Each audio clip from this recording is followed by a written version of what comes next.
안녕하세요. 음악 커뮤니케이터 가치입니다. 제가 일전에 50-50에 대한 영상을 올렸었는데요. 당시 엄청나게 많은 욕을 먹었지만 지금 나오는 이야기와 앞으로 나오는 이야기들을 보시면 제가 당시 했던 내용들대로 나오는 것을 아실 수 있을 건데요. 제가 오늘은 이 사건의 핵심 포인트 중에 하나인 안성일 PD님과 워너뮤직에 대한 이야기를 해보려고 합니다. 사실 제가 이 내용은 라이브 방송에서는 여러 번 했던 얘기인데요. 근데 영상화를 하기에는 오해의 소지가 좀 있는 내용이고 제 추측이 좀 대부분인 내용이라서 업로드는 하지 않았는데요. 그래서 이번 영상에서는 제가 정확히 알고 있는 사실과 그것으로 제가 추측을 한 내용으로 구분을 해서 말씀드리도록 하겠습니다. 이번 사건에서 워너뮤직이 어떤 역할을 했고 어디까지 관여했는가에 대한 제 추측인데요. 먼저 제가 알고 있는 사실에 대해서 말씀드리도록 하겠습니다. 저는 현재 일본과 한국에서 여러 회사와 일을 하고 있는데요. 모두 일본과 한국의 음악 활동을 연결하는 회사들이고요.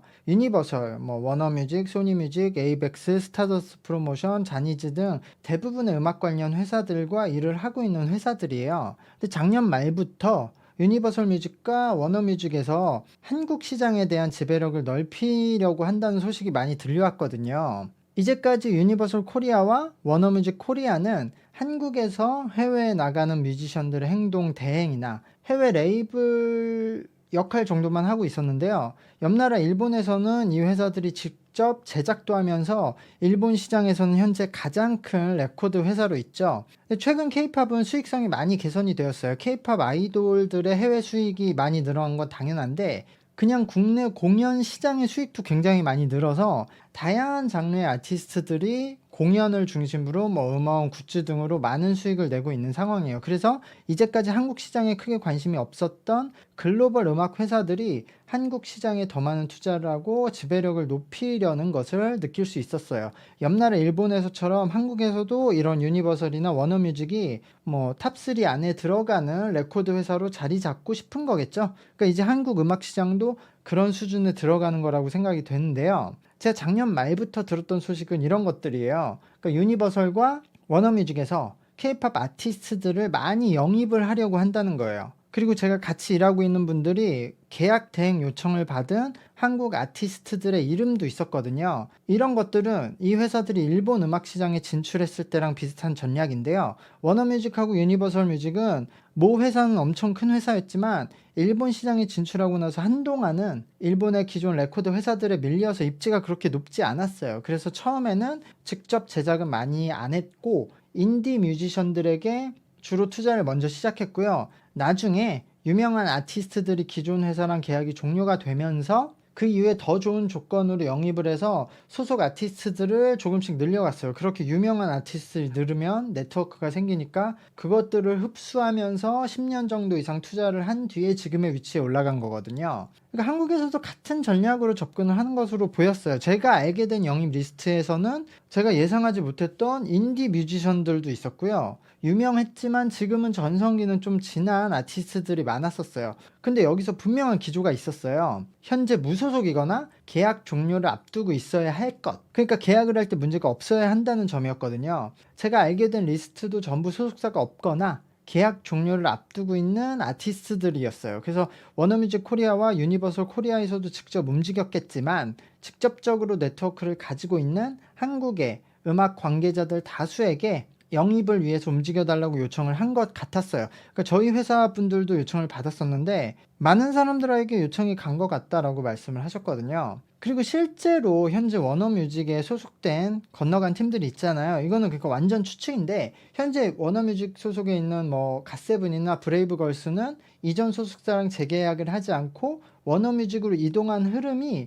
약간 어색한 부분들이 있었어요. 그러니까 이전 소속사가 재계약을 안 하려고 했을 것 같지 않아서 우리는 재계약을 할 거라고 생각을 했는데 명확한 이유가 없이 재계약이 안 되고 직후에 워너뮤직으로 이동을 했거든요. 그러니까 이건 완전 추측인데 만약에 재계약 협의 시점에서 이 팀들도 워너뮤직 쪽에서 제안을 받았다고 한다면 이전 소속사에서 그런 계약 막바지에 활동에서 좀 어색했던 점들과 재계약이 안 됐던 것도 좀 이해가 될 수 있는 거죠. 물론 그냥 재계약이 안 되고 나서 워너뮤직이 제안을 해서 영입을 했을 수도 있어요. 그리고 재계약 시점 전에 더 좋은 제안을 해서 그 이후에 계약 기간을 모두 채우고 나서 소속사를 이전하는 것은 불법 템퍼링이 아니에요. 계약 기간 도중에 접촉을 해서 계약을 중간에 억지로 해지를 시키고 데려가는 것이 템퍼링 문제의 핵심이거든요. 그러니까 사실 이걸 템퍼링이라고 하면 문제를 헷갈리게 되고요. 불법 계약 해지라고 표현하는 게 맞을 거라고 저는 생각해요. 근데 어쨌든 제가 언급한 팀들이 계약 기간 중에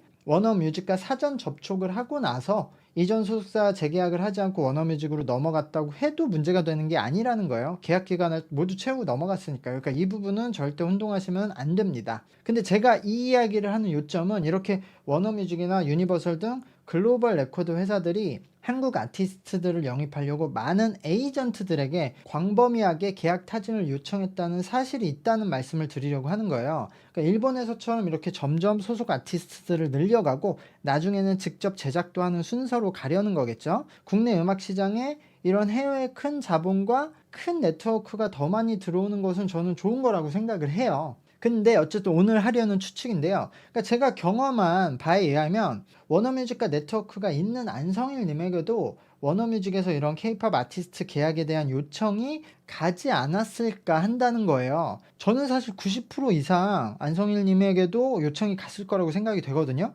그러니까 그건 50-50가 아니라 다른 계약에 문제없는 아티스트에 대한 그 계약을 끌어와 줄 수 있겠느냐, 그런 요청이었을 거라고 예상이 되는데요. 왜냐하면 제 주변에 이 제안을 받은 분들의 위치를 보면 안성일님 위치면 무조건 갔을 거라고 생각이 되거든요. 그러면서 안성일님이 그것도 생각을 해보고 지금 어떻게 이 씬이 돌아가고 있는구나를 생각하셨겠죠. 워너뮤직, 뭐 소니뮤직, 유니버설이 일본에서처럼 한국에 들어와서 막 아티스트들을 영입하려고 하고 여기에 되게 초반이니까 큰 자금을 쏟아붓겠구나. 내가 여기서 뭔가 돈 벌 수 있는 방법이 뭐가 있을까?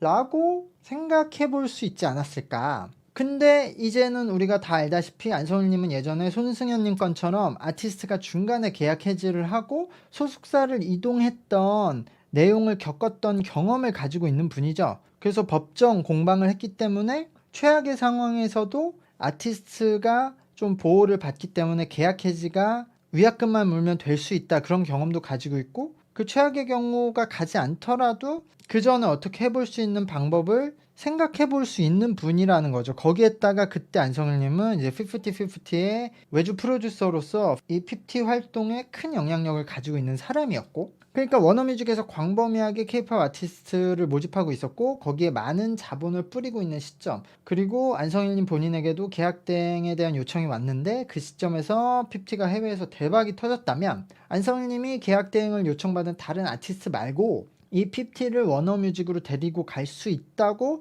워너뮤직에게 말을 했다면, 이건 완전 제 추측이지만 그러면 제가 알고 있는 앞뒤 사정에서 어색한 점들이 다 사라지거든요. 근데 워너뮤직에게 50를 데려올 수 있다고 했을 때 그냥 오케이를 했을 리는 전혀 없어요. 이 워너뮤직의 계약이 굉장히 신중한 태도였거든요. 그렇기 때문에 안성일 님이 워너뮤직에 50를 데려올 수 있는 확실한 이유를 충분히 뭔가 브리핑을 해서 설명을 해서 오케이를 받았었을 거라고 생각을 해요. 그렇지 않으면 오케이를 못 받았을 거라고 생각을 하거든요. 근데 그럼 그때 이제 워너뮤직에게 설명했던 자료가 있으니까 그걸 그대로 멤버들과 멤버들 가족에게 설명을 했었으면은 뭐 일이 자연스럽게 흘러가는 거죠. 안성일님은 이 딜을 성공을 시키면 성공 수수료도 챙길 수 있고, 이후에 이 50가 워너뮤직에서 활동을 할 때 전속 메인 프로듀서가 될 수도 있었을 거니까요. 그래서 이 건은 워너뮤직도 50 멤버들도 어트랙트도 안성일님에게 당했을 가능성이 높다고 제가 말을 하는 거죠. 그러니까 제가 이전 50 영상에서부터 계속